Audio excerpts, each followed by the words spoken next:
श्री गणेशाय नमः। नमस्कार दोस्तों, मैं दीप्ति स्वागत करती हूँ आपका अपने चैनल दीप दृष्टि पर। और दीप दृष्टि में आज मैंने चुना है डॉक्टर राजेंद्र मिश्र अभिराज जी की कविता बाली विच्छित्ति को।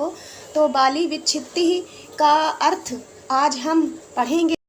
डॉक्टर अभिराज राजेंद्र मिश्र जी या कहें डॉक्टर राजेंद्र मिश्र अभिराज जी अद्भुत काव्य प्रतिभा के धनी साहित्यकार हैं, जिन्होंने संस्कृत के अतिरिक्त हिंदी और भोजपुरी भाषाओं में भी बहुत विपुल साहित्य का प्रणयन किया है। इनके 50 से अधिक ग्रंथ प्रकाशित हो चुके हैं, साहित्य अकादमी पुरस्कार भी मिल चुका है। और हमें जो हमारे पाठ्यक्रम में निर्धारित जो इनकी बाली विच्छित्ति नाम की कविता है, ये इन्होंने इंडोनेशिया के बाली द्वीप की शोभा पर उसके जो सुंदरता है उसको अनुभव करके उसी को इन्होंने इस कविता में पिरोया है। तो ये इनके बारे में मैं बता दूं थोड़ा सा कि ये इंडोनेशिया के में एक विश्वविद्यालय जहाँ पर ये अतिथि आचार्य के रूप में इन्होंने अध्यापन कार्य किया था, उसी समय इन्होंने ये कविता लिखी थी, ऐसा हमें पुस्तकों में पढ़ने को मिलता है। तो हम इस कविता को इस रूप में देखें कि ये जो इंडोनेशिया का जो बाली द्वीप है, बहुत सुंदर स्थान है। इंडोनेशिया बहुत सुंदर राष्ट्र है, प्राकृतिक दृष्टि से बहुत मनोरम है। तो वहाँ का जो बाली द्वीप है वो रमणीयता का एक साक्षात उदाहरण है। तो उसी की सुंदरता से प्रभावित होकर के कवि ने इस कविता को लिखा है। बाली विच्छित्ति का अर्थ है बाली द्वीप की जो सुंदरता है उसका बखान, उसका रंग चित्रण, उसकी शोभा का वर्णन। तो टॉपिक क्लियर हो गया होगा। अब हम आगे चलते हैं, पहले पद्य को लेते हैं।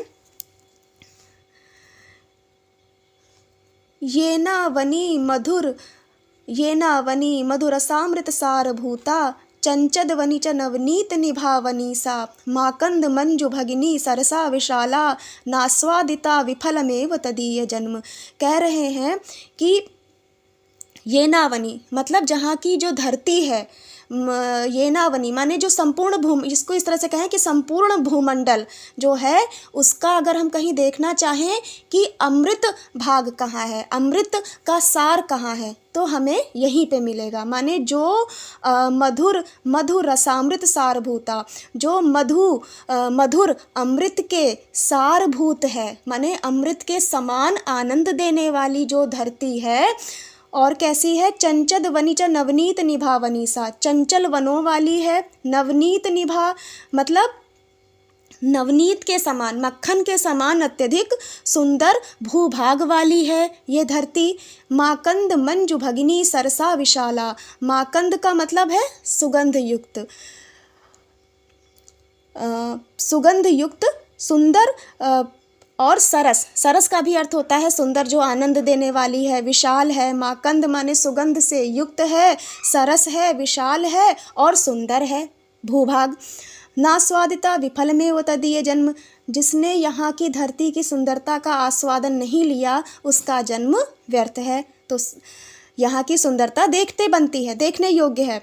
इसके बाद कह रहे हैं मांजिष्ठ कंचुक वृतम जरठम बहिर्यद अभ्यंतरे चा घनसार तुषार शुभ्रम। अब यहाँ की धरती की शोभा का ही वर्णन चल रहा है। कह रहे हैं कि मांजिष्ठ मंजीठ के रंग के खोल से जो ढका हुआ है, माने बाहर से, कैसे जो धरती है कैसी है? बाहिर्यद बाहर से, जरठम यानी कि पका हुआ है। कैसा पका हुआ है, किस तरह का है? मंजीठी के खोल से मंजीठी के रंग के खोल से ढका हुआ है बाहर से। और अभ्यंतरे चा घनसार तुषार शुभ्रम, और अंदर से कैसा है?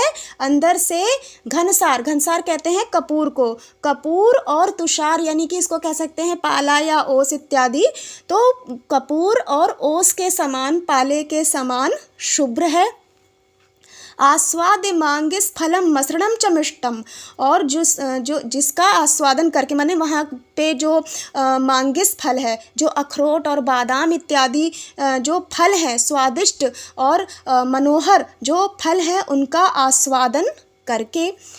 बाल्याम न किंचिदपि भाति विषाद योग्यम, ऐसे बाली द्वीप में कुछ भी ऐसा नहीं है जो विषाद योग्य हो, जो दुख देता हो। सायंतने प्रतिगृहं प्रतिचत्वरं वा भक्त्यार्पितैरगुरु गंधभरैः सपुष्पैः, पाटीर पुष्प घनसार गृहत्वमेति, इसमें एक लाइन यहाँ पे छूट गई है, अवाप्त सुगंध रिक्तम पाटीर पुष्प घनसार गृहत्वमेति। कहने का तात्पर्य यह है कि वहाँ पर सायंकाल हर जगह हर चौराहे पर क्या दिखाई देता है, सुगंध, एक अगर की मतलब जो अगर कपूर इत्यादि जो सुगंधित पदार्थ हैं उनकी सुगंध मनमोहती रहती है। पुष्प सुगंधित और मनोहर पुष्प से पूजा अर्चना इत्यादि जो की जाती है, मतलब पूरा जो वातावरण रहता है वो सुगंधित रहता है। सायंतने का अर्थ है सायंकाल। प्रतिगृहम हर घर में, प्रतिचत्वरम हर चौराहे पर, चत्वर का मतलब है चौराहा, हर चौराहे पर, भक्त्यार्पितई रघुरु गंध भरई ही सपुष्पई, पुष्पों के साथ, कैसे पुष्प हैं, सुगंध युक्त पुष्प हैं, गंध भरई ही, और कैसे हैं, और किस चीज़ की सुगंध है, अगरु, जो अगर इत्यादि जो सुगंधित पदार्थ हैं और सुगंधित पुष्पों के द्वारा भक्त्यार्पितई ही भक्तिपूर्वक अर्पित किए गए हैं, मतलब भक्तिपूर्वक अर्पित किए गए अगर आदि सुगंधित पदार्थ और पुष्पों के द्वारा जहाँ की जो चौराहे हैं, जहाँ का प्रत्येक स्थान प्रत्येक घर सुगंध से युक्त है, मनोहर है। और कैसा है, अवाप्त गंध रिक्तम, माने जिसने सुगंध की संपत्ति को प्राप्त कर लिया है, माने शीर्ष को प्राप्त कर लिया है। माने इस तरह से जब सुगंधित पुष्प और सुगंधित पदार्थ अगर इत्यादि जब अर्पित किए गए हैं तो उनसे वातावरण नितांत सुगंधित हो गया है। पाटीर पुष्प घनसार गृहत्वमेति, तो इसको देख करके ऐसा लगता है जैसे कि ये जो स्थान है ये कैसा है, पाटीर यानी कि चंदन, चंदन और चंदन और पुष्प यानी कि चंदन और पुष्प यानी कि फूल, और घनसार यानी कि कपूर, इन तीनों का निवास है। माने चंदन भी सुगंधित, पुष्प भी सुगंधित, कपूर भी सुगंधित, इतने सारे सुगंधित पदार्थ इकट्ठा हो गए तो ऐसा लग रहा है कि जैसे इन सुगंधित पदार्थों का ये निवास स्थली है। आगे कह रहे हैं कि चंद्राननाश चिकुर भार ऋताभ्र दर्पाः सौवर्ण चंपक विभा अधर स्मिताढ्याः। अब वहाँ पर जो धरती ही मनोहर नहीं है, वहाँ की धरती पर जो निवास करने वाली जो बालाएं हैं, जो स्त्रियां हैं, उनकी शोभा का वर्णन कर रहे हैं कि चंद्राननाः, चंद्रानन है, चंद्रमा के समान मुख वाली हैं, चिकुर भार ऋताभ्र दर्पाः, उनके मेघ कैसे हैं, उनके जो केश हैं, जो बाल हैं, जो केशपाश हैं वो कैसे हैं, मेघों के समान हैं। तो मेघों के भी दर्प को, अभ्र दर्पाः, मेघों के दर्प को हरने वाले केशों से युक्त जो चंद्रानन हैं, जो चंद्राननी स्त्रियां हैं। सौवर्ण चंपक विभा, चंपक के समान, चंपक पुष्प के समान सौंदर्य वाली। कैसा है चंपक पुष्प, सौवर्ण यानी कि सुनहरे, सुनहरे चंपक के पुष्प के समान सुंदर। अधर स्मिताढ्या, स्मित कहते हैं मुस्कान को, अधरों पर जिनके मधुर मुस्कान। बाला विलोल वसना, विलोल वसन वाली, चंचल वसन वाली। मृग शावकाक्ष्याः, मृग शावक के समान नेत्रों वाली यानी चंचल दृष्टि वाली। बाला यानी कि बालाएं, स्त्रियां, कुमारियां, कन्याएं। पूजा विधान निरताः परितो भवन्ति, पूजा के विधान में लगी हुई, परितः यानी चारों ओर, भवन्ति माने होती हैं। तो कैसी स्त्रियां बालाः चारों तरफ दिखाई देती हैं, पूजा विधान में लगी हुई हैं, ये सब इसके विशेषण है। चंद्रानन चिकुर भार ऋताभ्र दर्पाः, जिन्होंने अपने केशपाश के द्वारा मेघों के दर्प को हर लिया है, ऐसी चंद्रानना। सुनहरे चंपक के समान सौंदर्य वाली, मधुर मुस्कान जिनके होठों पर, जिनके अधरों पर खिली हुई है, और विलोल वसन वाली, चंचल वसन वाली। मृग शावकाक्षा, मृग के समान नेत्रों वाली। पूजा के विधान में लगी हुई स्त्रियां चारों ओर दिखाई देती हैं। बाला न सवर तनुर, बाला न सवर तनुर न च सुंदरी या नो सुंदरी न खलु पारवर्ण, पारवर्ण चंद्रवक्त्रा। ऐसी कोई स्त्री नहीं है, ऐसी कोई बाला नहीं है जो वरतनु ना हो, यानी कि श्रेवर यानी श्रेष्ठ तनु माने शरीर, जो श्रेष्ठ तन वाली ना हो, श्रेष्ठ शरीर वाली ना हो, और सुंदरी, और जो सुंदरी ना हो। ऐसी कोई स्त्री नहीं है जो वरतनु ना हो या जो सुंदरी ना हो। नो सुंदरी न खलु पारवर्ण चंद्रवक्त्रा, और ऐसी कोई सुंदरी नहीं है जो पूर्णिमा के चंद्रमा के तरह मुख वाली ना हो। चंद्राननापि न च सा न च या मृगाक्षी, और ऐसी कोई चंद्रानना भी नहीं है, ऐसी कोई चंद्रमुखी भी नहीं है जो मृगाक्षी ना हो, मृग के समान नेत्रों वाली ना हो। ना सौ ना या रुचिर बिंब फलाधरोष्टि, और ऐसी कोई मृगाक्षी भी नहीं है जो रुचिर यानी कि सुंदर बिंबा फल के समान अधरोष्ट वाली ना हो। क्लियर हो गया होगा। आगे चलते हैं। आगुल्फ लंबी परिधान धराः सुदत्यस्ताटंक युग्म परिभूषित कर्णपाल्यः शंपा इवाभ्रनिबहे लुलितांगयष्टयः पांथ प्रवास विपदोपि विनोदयन्ति। अब कह रहे हैं कि आगुल्फ यानी कि घुटनों तक, आ का मतलब है तक, गुल्फ यानी घुटनों तक, घुटनों तक लंबित माने लंबे, परिधान धराः परिधान को धारण करने वाली, सुदत्य सुदत्य ये आधा सा लगा हुआ तो इसको मिला देंगे तो सुदत्यस बनेगा। तो इसका अर्थ होगा कि सुदत्त यानी कि सुंदर दांतों वाली, सुंदर दंत पंक्ति वाली, ताटंक युग्म परिभूषित कर्णपाल्या, और जिनके कर्ण पाल्या माने कि जिनके जो कर्णाभूषणों से सुशोभित हैं, जिन्होंने अपने दोनों कानों में आभूषण धारण कर रखे हैं, ऐसी शंपा इवाभ्र निबहे, जिस तरह से विद्युत आकाश में अभ्र यानी कि आकाश मंडल में चमकती है, उसी तरह से माने कौंध जाती है बिजली, उसी तरह से लुलितांग यष्टयः, जो लुलित यानी कि चंचल देह यष्टि वाली हैं, अंग यष्टि वाली हैं, पांथ प्रवास विपदोपि विनोदयन्ति, जो राहगीरों की, जो पंथी जन हैं, जो राहगीर हैं, उनकी यात्रा जनित थकान को, क्लेश को, कष्ट को विनोदयन्ति यानी कि बहलाती हैं, दूर करती हैं। आगे कह रहे हैं शैत्यम कदापि न भुवम परिबातते अद्धा।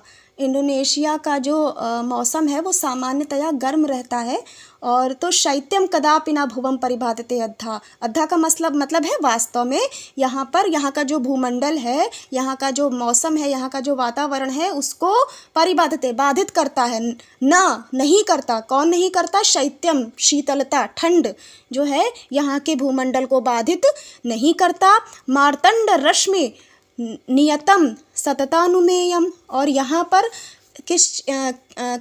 किस चीज़ का निरंतर अनुमान किया जाता है? मार्तंड, मार्तंड कहते हैं सूर्य को, सूर्य की रश्मियों के द्वारा नियंत्रण का यहाँ पर निरंतर अनुमान किया जाता है। शुभत्य पयोधि लहरी शिशिरीकृतौ असौ सूर्योऽपि दाहयति नोग्र निदाघ तापैः। कह रहे हैं कि जब सूर्य अपनी गर्माहट को फैलाता है, उष्णता को फैलाता है, उस समय ठंडक कौन देता है? जो क्षुभ्यत, जो लहराता हुआ, जो चंचल पयोधि यानी कि सागर है, वो अपनी लहरों के द्वारा, अपनी चंचल लहरों के द्वारा शिशिरीकृत ओसौ, जिसे ठंडा किया जाता है। माने जब वातावरण गर्म हो जाता है तो चंचल सागर की चंचल लहरें वातावरण को ठंडक प्रदान करती हैं। इससे क्या होता है? सूर्य जो गर्मी, जो उष्णता आती है, वो वातावरण को नितांत गर्म नहीं करने पाती, माने सूर्य की गर्मी लोगों को कष्ट नहीं देने पाती। आगे कह रहे हैं एवं गुणे ही भरताव निबंध भूते सौहार्द हार्द विनयार्ज वरम पपीठे। कह रहे हैं कि एवं गुणे, इसी प्रकार के गुणों वाला होने के कारण, माने जो जलवायु है, जो वातावरण है, वो भारत वर्ष के वातावरण सा प्रतीत होता हुआ, मतलब उससे मिलता जुलता है, इसीलिए भारताव निबंध भूते, ये कैसा है? भारतवर्ष का बंधुभूत है, भाई जैसा है। इन्हीं गुणों के कारण ये जो प्रदेश है, यह जो स्थान है, ये भारतवर्ष के बंधु जैसा है। सौहार्द हार्द विनयार्ज वरम पपीठे, सौहार्द यानी कि मित्रता का जो भाव है, मैत्री भाव के कारण, विनय मतलब हृदय वाले, मतलब जिनके हृदय में भारत के प्रति, भारतीयों के प्रति मित्रता विद्यमान है, तो मैत्रीपूर्ण हृदय वाले, भावों वाले, विनयार्ज विनय विनम्रता वाले, वरम्पपीठे माने सुंदर स्थान में, ऐसे सुंदर स्थान में जहाँ पर मित्रता का भाव है, विनम्रता का भाव है।